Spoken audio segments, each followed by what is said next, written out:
Përshëndetje të nderuar miqtë e mi, përshëndetje të nderuar ndjekës, ja ku po ritakohemi sërish me mua Tirona Lilin, pikërisht këtu në kanalin ton Monitor TV, për të ndarë lajmet edhe ngjarjet më të fundit. Dua të ndaloj tek dyshja më e komentuar tek Heidi Baci dhe Romeo Veshaj. Heidi Baci dhe Romeo Veshaj po përfliten jashtëzakonisht shumë, po komentohen tepër, sidomos tani që filloi të ndodhen edhe ky ndryshimi në televizionin Top Channel, që nga momentin kur Heidi ka filluar të përflitet shumë në portale që do të jetë moderatore në përputhen, ka filluar të bëjë lëvizje edhe Romeo në studion e tij në Media X, duke publikuar disa sekuenca se çfarë prapavije ka studioja. Dikur ishte e kaltër, këtë herë është e verdhë.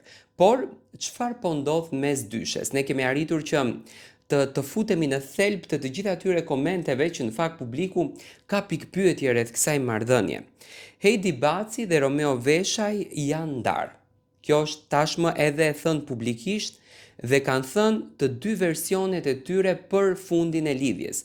Ka folur dhe Romeo në Media X për herë të parë, por ka folur edhe Heidi Baci.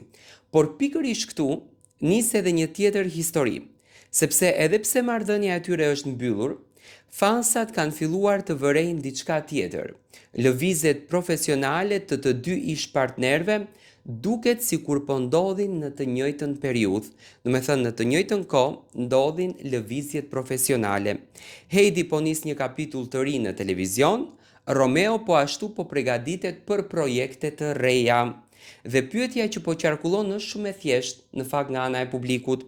A është kjo thjesht një rastësi profesionale mes Romeos edhe Heidi, do të thënë një ka rastis situata, apo pas gjithë kësaj mund të ekzistojë ende një komunikim i fshehur mes tyre.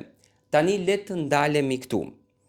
Ne nuk kemi asnjë provë që Heidi dhe Romeo po flasin fshehurazi, do të thënë që t'i sqarojmë edhe publikun. Nuk kemi një mesazh, nuk kemi një telefonat apo një deklaratë të drejtë për drejtë që të na e konfirmojë këtë gjë. Prandaj nuk mund të themi se ekziston një komunikim mes tyre.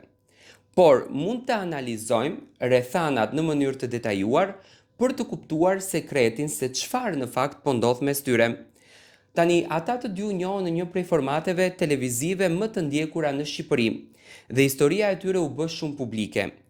Pas përfundimit të programit, lidhja vazhdoi edhe jashtë kamerave, por në mars të vitit 2026, Romeo deklaroi se kishin qëndruar bashkë rreth 3 muaj dhe se marrëdhënia nuk kishte funksionuar për shkak të ndryshimeve në mënyrën të menduarit për jetën, do të thënë kanë patur problem në mendime, nuk janë puqur në mendime.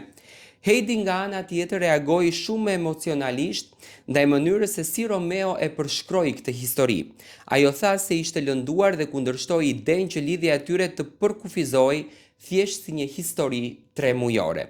Pra, edhe pse lidhja është mbyllur, një gjë është e sigurt, historia e tyre ka lënë pas shumë emocione dhe shumë pyetje.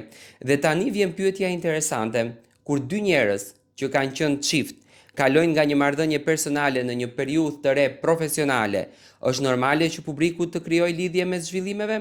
Nëse Heidi nis një projekt të ri dhe pothuajse në të njëjtën periudhë nis edhe Romeo, kjo mund të jetë thjesht një pjesë e industrisë televizive, do të thënë gjitha kjo mund përdoret pak për marketing, do të thënë mekanizëm marketingu. Nuk kupton që Heidi nga mënyra se si po shprehet për Romeon tregon që ka një lloj pëlqimi, por nga ana tjetër duket që gjërat kanë përfunduar. Do të thënë është thjesht koincidencë që Heidi dhe Romeo postojnë që të dy në të njëjtën kohë.